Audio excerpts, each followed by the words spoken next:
আমার কলিজার বন্ধুরা, কেমন আছো তোমরা? নিশ্চয়ই তোমরা খুব ভালো আছো। তোমাদেরকে মজা দেওয়ার জন্য আবারও নতুন একটি গল্প নিয়ে এলাম। আজকের গল্পটি খুবই মজাদার হতে চলেছে। আমি শিওর বলতে পারি, গল্পটি শেষ পর্যন্ত শুনলে তোমাদের পানি চলে আসবে। তাই ভিডিওটা শুরু থেকে শেষ পর্যন্ত দেখার অনুরোধ রইল। তাহলে কথা না বাড়িয়ে এবার আসল ঘটনায় আসি। আমার নাম ফাহিম। আমি নারায়ণগঞ্জ জেলার রূপগঞ্জ থানার একটি ছোট্ট গ্রামে থাকি। পরিবারে আমার মা আর আমি থাকি। আমরা দুজন ছাড়া পরিবারে আর কেউ নেই। বাবা 4 বছর আগে করোনায় মারা যায়। গ্রামের পশ্চিম কোণে আমাদের বাড়ি। আমাদের বাড়ির পরে আর কোনো বাড়ি নেই। পাহাড় জঙ্গলে ভরা, যেখানে কখনো কেউ আসে না। বাড়ির সাথেই কয়েক বিঘা জমি থাকায় আমাদের মাছেলের সংসার কোনোমতে চলছে। বাবা মারা যাওয়ার পর পড়াশোনা বাদ দিয়ে মায়ের সাথে মাঝে মধ্যে কৃষিকাজ করি। সবজির চাষ করি বলে আমরা যা পারি করি। আর আমি একটা কাপড়ের দোকান চালাই। এভাবে দুজনের সংসার বেশ ভালোই চলছে। আমার বয়স 20 বছর আর আমার মায়ের বয়স 3-7 বছর। 5 বছরে বিয়ে হয়ে 1 বছর পরে আমি পৃথিবীতে আসি। আমার গায়ের রং খুব ফর্সা। শুনেছি নানিও নাকি ফর্সা ছিল, তাই আমার এমন। আমার মায়ের শরীরের অঙ্গপ্রত্যঙ্গের মতোই অপরূপ সুন্দরী তিনি। এমন চেহারা সুন্দরী নারী আর নেই আমাদের গ্রামে। কেউ বলবে না আমার মায়ের 2-1 বছরের সন্তান আছে। 2-3 বছর বয়সী বিবাহিত নারীর মতো একদম। মায়ের সাথে আমার মনের প্রচণ্ড মিল। আমায় ভীষণ ভালোবাসে আমার মা। কখনো একটি বকাও দেয়নি জীবনে। যাই হোক, আসল ঘটনা আসি। মাকে নিয়ে কখনো আমার মনের মধ্যে খারাপ চিন্তা ছিল না। সাধারণ মাছেলের মতোই। তবে বয়সের সাথে সাথে নিজের বয়সের চেয়ে বড় মেয়ে ও মহিলা দেখে মনের সুপ্ত বাসনা তৈরি হতে থাকে। স্কুলে পড়ার সময় কখনো ক্লাসের মেয়েদের দেখতাম না। ম্যাডাম বা আন্টিদের প্রতি নজর যেত সবসময়। আর এখন এটা আরও বেড়ে গেছে। 2-1 বছরে অনেকেই বিয়ে করে। কিন্তু আমার এখনও বিয়ে করা হয়নি। তার উপর কাপড় বিক্রি করি। দোকানে মহিলাদের পোশাকই বেশি। খুব কষ্টে তাদের সামনে নিজেকে সামলাই। আর তার উপর গ্রামের একমাত্র কাপড়ের দোকান আমার। তাই সবাই এখানে আসে কেনাকাটা করতে। গ্রামের এমন কোনো মহিলা বা মেয়ে নেই যাদের ওই কাপড়ের সাইজ আমি জানি না। ভাগ্য ভালো হলে প্রায় মাপ নিতে গিয়ে কৌশলে হাত বুলিয়ে মনের আশ মিটাই। এমন করে আরও বেশি খালাকাকিদের প্রতি আগ্রহ বাড়ছে। হঠাৎ করে যে একদিন আমার জীবনের মোড় ঘুরবে তা কখনো কল্পনাও করিনি। এক রাতে আমার স্বপ্নদোষ হল। মাছেলে দুজন মানুষ, তাই এক ঘরে থেকে চলছি আমরা। মায়ের আমার বিপরীত পাশে একটা খাটে ঘুমায়। আমাদের মাঝে চাদরে বেড়া দেওয়া। উঠে বসে দেখি বিছানা একদম তলিয়ে গেছে ভিজে। লুঙ্গি শুকনো অংশ দিয়ে বিছানায় ভেজাটুকু কোনোমতে মুছে টয়লেটে গেলাম। টয়লেট শেষে ঘরে ঢুকতেই হঠাৎ চোখটা মায়ের দিকে গেল আর চোখ আটকে গেল সেদিকে। শাড়ি উপরে উঠে পায়ে কিছুটা বেরিয়ে আছে। কিন্তু এটুকু দেখে আমার চোখ আটকে গেল। নিজের অজান্তেই কেমন একটা ঘোরে হারিয়ে গেলাম। আমিও এগিয়ে মায়ের কাছে গেলাম। মা গভীর ঘুমে আছে। নিঃশ্বাসের সাথে বুকটা ওঠানামা করছে। আর কেউ যেন আমার বুকে ঢাক পিটাচ্ছে। মন ভরে অধীর আগ্রহে মায়ের সৌন্দর্য উপভোগ করছি। হঠাৎ মা আডমোডা ভাঙতে লাগল ঘুমের মাঝে। আমি দ্রুত নিজের বিছানায় এসে শুয়ে পড়ি। সারারাত শুধু মায়ের কথা ভেবেই পার করলাম। একটুকুও ঘুমাতে পারলাম না। অনেকক্ষণ পরে চোখ বুজলাম। সকালে উঠে উঠোনে গিয়ে দেখি মা গরুর দুধ দোয়াচ্ছে। আগেও দেখেছি, কিন্তু আজ চোখে পড়ল। মায়ের পিঠ অনেকটা খোলা। মসৃণ ত্বকের পিঠ দেখে সিনেমার নায়িকারা সব ফেল। রাতে মায়ের সামান্য সৌন্দর্য দেখেই আমি মায়ের প্রতি নিষিদ্ধ আকর্ষণ অনুভব করতে লাগলাম। এটা খারাপ বা ভালো এমন কোনো চিন্তাই মাথায় আসছে না। মায়ের পেছনে দাঁড়িয়ে দেখে যাচ্ছি, হঠাৎ মা পিছন ফিরলে চমকে গেলাম দুজনেই। হায় হায়, মা বুঝে ফেল না তো? কিন্তু মা বলল, কি বাবা, ঘুম ভাঙছে তোমার? বলে রাখা ভালো, আমাকে সবসময় বাবা বলে ডাকে আর তুমি করেই বলে। যাই হোক, আমার কথা মনে হলো না যে সে বুঝেছে আমি কি করছিলাম। যাও, মুখ ধুয়ে আসো, খাবার দিচ্ছি গু। মা, আজকে দুধ খাবো। এই দুধ খাওয়া গু। আমি মনে মনে অন্য কিছু বলতে লাগলাম। আমার ডাকে সাড়া দিল। মা, এই দুধ। মাত্র দোহাইতাছি। গরম না করলে খাব কিভাবে? আমি এভাবেই খাব।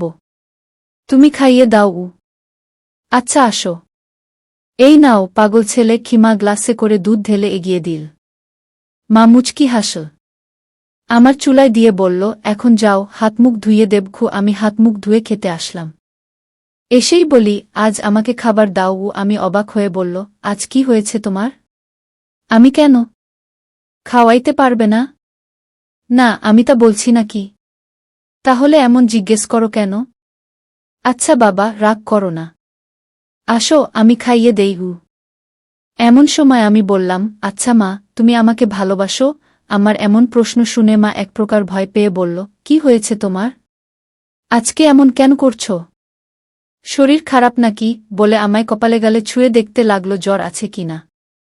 আমি বললাম, আরে মা, আমার কিছুই হয়নি। জিজ্ঞেস করতে মন চাইল। মা বলল, তুমি ছাড়া আমার জীবনে আর কেউ আছে নাকি? তোমাকে নিয়ে আমার সব, আমার প্রাণ তুমি। নিজের জীবন থেকেও তোমায় বেশি ভালোবাসি। কিন্তু হঠাৎ এসব কেন জানতে চাইছ? মা, তুমি আব্বা মারা যাওয়ার পর থেকে আর আগের মতো নাই। সাজগোজ নতুন কিছু পরো না। আমার এসব ভালো লাগে না। ঘিমা নিরাশ হয়ে বলল, বাবারে, স্বামী মারা গেলে কোনো নারীর অস্তিত্ব থাকে না।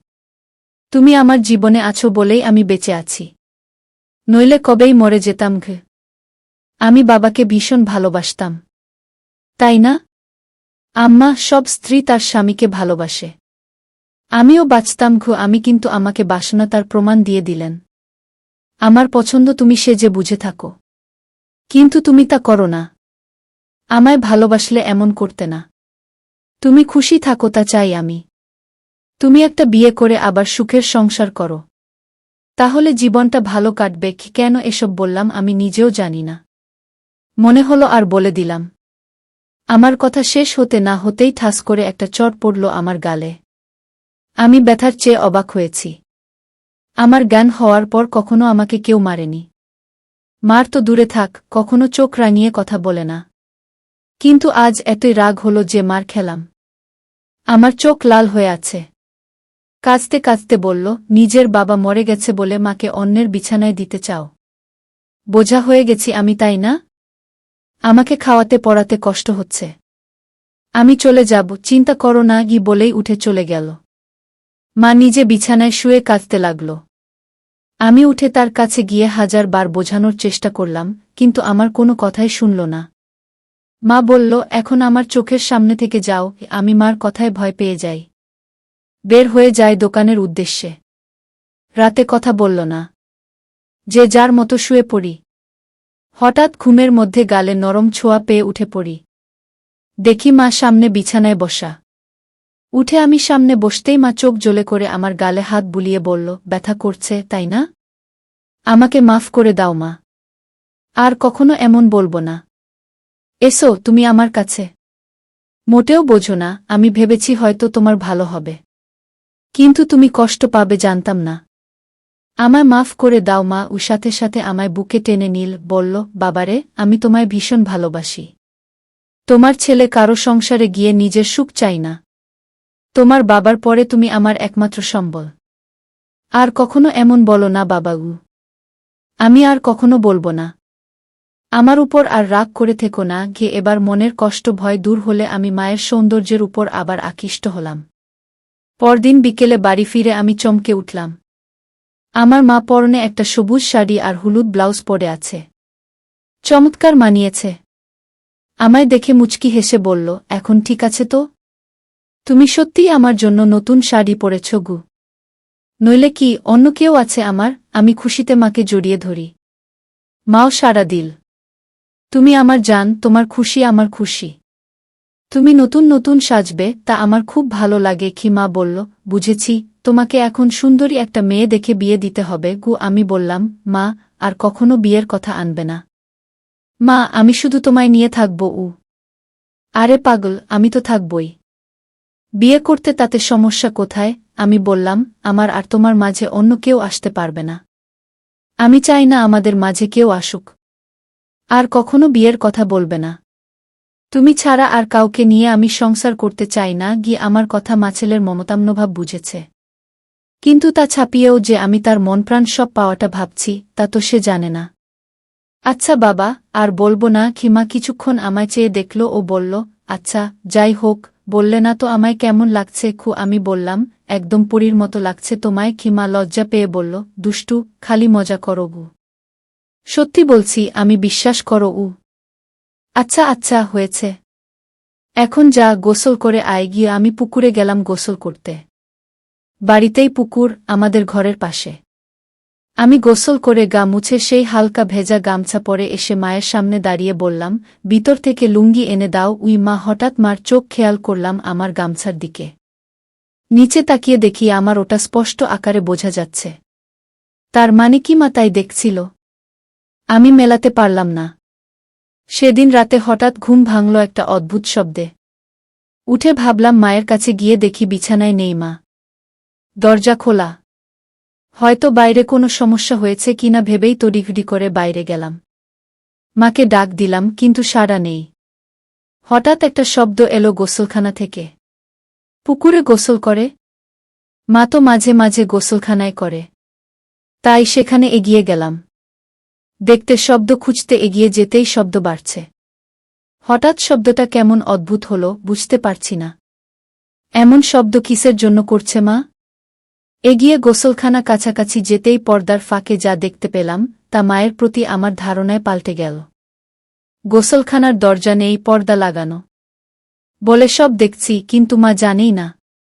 মা টিউবওয়েলের চোঙ্গা অংশের উপর বসে আজব কাজ করছে। শাড়ি পরা বলে তা দেখা যাচ্ছে না, কিন্তু বোঝা যাচ্ছে। কাজ সেরে মা টিউবওয়েল থেকে নেমে গেলে আমি চুপি পায়ে ঘরে শুয়ে পড়ি। চোখ বুজে হালকা খুলে দরজায় নজর রাখি, ঘুমের ভান করে। আর লুঙ্গি তুলে রাখি যেন দেখা না গেলেও আমার কৌতূহল বাড়ে। মা ঘরে ঢুকল। দরজা আটকে আমার বিছানার কাছে এসে দাঁড়াল। সে দাঁড়িয়ে থাকায় তার চোখে বাড়ি থেকে জানালার ফাঁক দিয়ে আসা চাঁদের আলো স্পষ্ট। দৃষ্টি আমাকে গিলে খাচ্ছে। ঘুমের মাঝে আমি আডমোডা ভাঙার ভান করলাম। তাতে মা তড়িঘড়ি করে চলে গেল নিজের বিছানা। আমার মন খুশিতে নেচে উঠল মায়ের আমার প্রতি এতই আকর্ষণ দেখে। কখন যে মায়ের কথা ভাবতে ভাবতে ঘুমিয়ে গেলাম বলতেও পারি না। সকালে ঘুম ভাঙতে উঠে দেখি মা এখনো ঘুমিয়ে আছে। কিন্তু অবাক করা বিষয় দেখে মাঝখানে চাদরটা সরিয়ে রাখা। মাকে দেখে আমার চোখ আটকে গেল। আমি মাকে ডাকলাম, মা উঠো। সকাল হয়ে গেছে তো। আজকে এত সকাল হয়ে গেল, এখনো উঠুনি যে? মা ঘুম থেকে চোখ মেলে উঠে বসল, কিন্তু সামান্য বিচলিত নয় আমায় দেখে যে তার কাপড় ঠিক নেই।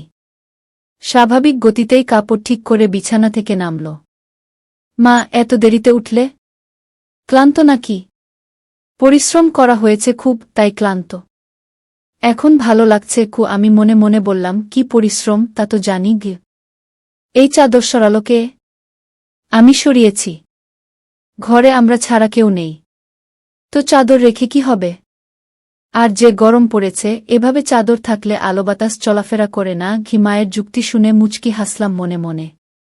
বাবা, তোমার খিদে লেগেছে তাই না? তুমি হাতমুখ ধুয়ে আসো গু। না, আগে গোসল করব। তারপর খাবো বলেই আমি পুকুরে গেলাম। আজ গামছাও নিলাম না। গোসল করে ভেজা কাক হয়ে এলাম মায়ের কাছে।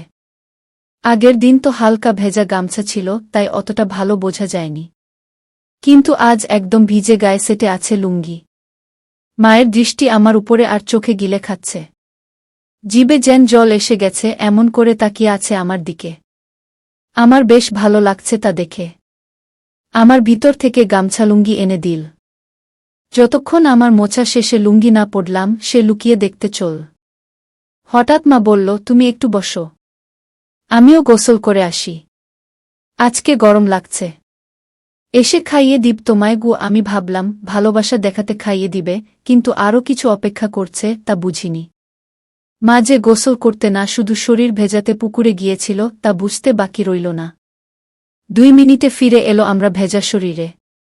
আগেও দেখেছি এমন ভেজা শরীরে, কিন্তু আজ আমাকে দেখাতে যে আমরা ভেজা শরীরে এসেছে তা আমি জানি। হঠাৎই মা এগিয়ে এসে বলল, বাবু, আমার হুকটা খুলে দাও তো। ইস, ব্লাউজটা আর চলবে না মনে হয়। কেউ আমিও সুযোগ পেয়ে বলে বসলাম, ছেলের কাপড়ের দোকান, আর তুমি কিনা পুরনো জিনিস নিয়ে পড়ে আছো। নতুন নিয়ে নাও, তাহলে তো হয়। দোকানে গিয়ে নিয়ে এসো, পছন্দ করে যেটা ভালো লাগে। ইস, ছেলের দোকান, তাহলে গিয়ে আনতে হবে কেন? ছেলে আনতে পারে না? কষ্ট করে বাজারে দুর্গম করবে নাকি? আমি বললাম, আচ্ছা মা, সব পাঠিয়ে দেব। তুমি পছন্দ করে নিও। ইচ্ছে করেই বললাম, যেন আরও গভীরে যাওয়া যায়। মা বলল, পাঠাবে মানে? ফেরিওয়ালা কাকির কাছে পাঠিয়ে দেব কি? মা বলল, বাইরের মানুষের সামনে পছন্দ করতে পারব না। আমি তো জানি না ওসব সাইজ টাইজ।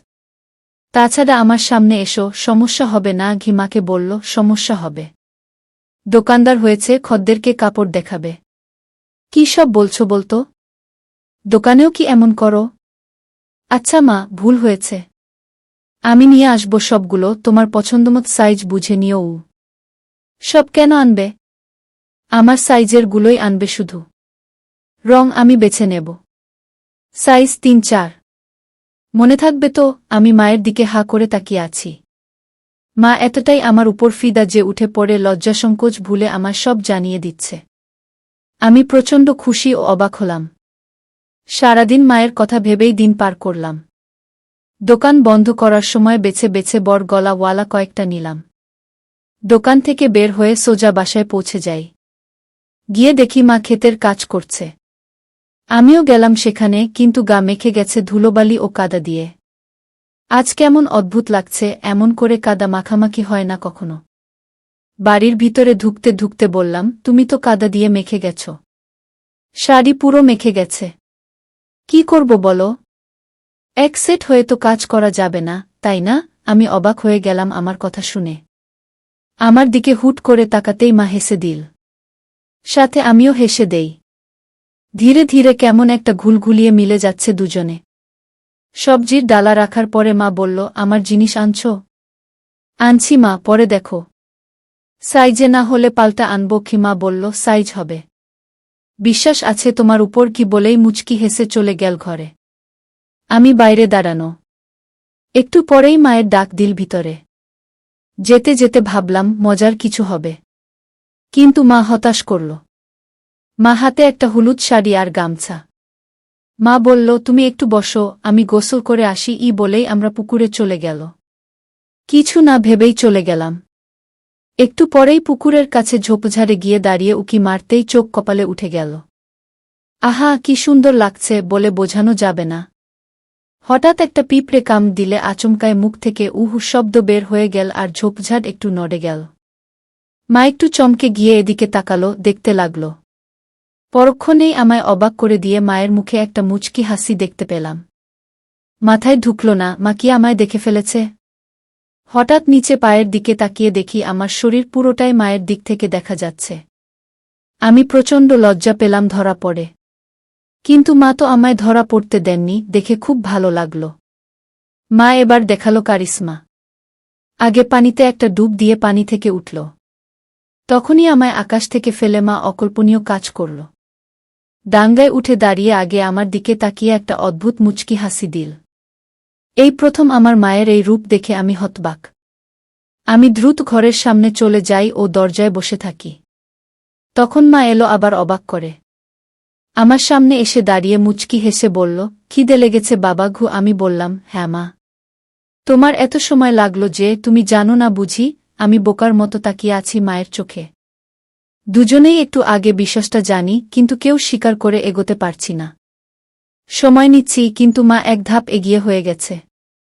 আমার দিকে এক প্রকার এগিয়ে এসে বলল, কি দেখছো বাবু? আমিও লজ্জাসংকোচ কাটিয়ে বলি, তোমার জন্য এনেছি, ওগুলো পড়লে ভালো লাগবে। মায়ের মুখে মারাত্মক একটা হাসি এনে বলল, কেন, এগুলো ভালো লাগে না আমায়?